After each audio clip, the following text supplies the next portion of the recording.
ঝাড়গ্রামে মা কেদুয়া বুড়ির পুজো। ঝাড়গ্রামের বালিপাল গ্রামে কেদুয়া বুড়ির থান, সবুজ গাছপালায় ঢাকা মায়ের মন্দির। এখানে এলেই প্রাণের শান্তি, মনের আরাম।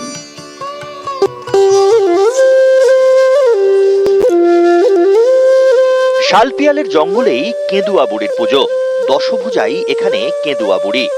পুজো শুরু হতে কেন্দ্রীয় থানায় যে থান আছে আমাদের, সেখানে উড়িষ্যা থেকে রাজ পরিবারের এক সদস্য সেখান থেকে বিতাড়িত হয়ে আসেন। তারপরে এখানে আশ্রয় নেন একটা নিম গাছের নিচে। তারপর দেবী থেকে স্বপ্নাদেশ দেন, স্বপ্নাদেশ দেওয়ার পরে প্রতিষ্ঠান করেন।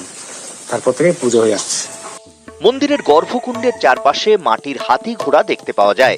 এই অঞ্চলের বালিপাল, বাঘাগেড়া, রামচন্দ্রপুর, আশপনি সহ আশপাশের প্রায় ৩৫টি গ্রামের মানুষজন মা কেঁদুয়া বুড়িকে এখনো দেবী দুর্গা রূপে পুজো করে আসেন। ওখানে এই যে আলাদা পূজা করতে হয়, বুঝলো, ফুল দিতে হয়।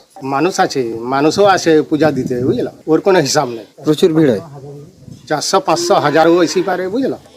একসময় কেঁদ গাছে ভরা জঙ্গল ছিল এখানে, আর সেখান থেকেই কেঁদুয়া বুড়ি। মায়ের প্রতি নিষ্ঠা আমাদের 50 সবারই থাকে, আর যে যে মানত করে এখানে তা পুরো সফল হয় এখানে আর কি। আর কেন্দ্র মাতার কাছেই আমাদের দুর্গাপূজা হয়, এবছরে পড়েছে 68 বছরে। কেঁদুয়া বুড়ির মন্দিরে পুজো দিতে বছরভরই দর্শনার্থীদের ভিড়।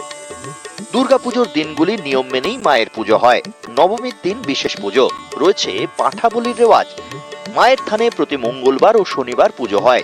এখানে মায়ের প্রসাদ হিসেবে আতপ চাল, কলা ও চিড়ে ভোগ হয়। আর কেঁদুয়া বাড়ির পুজো মানেই ইচ্ছে পূরণের পুজো।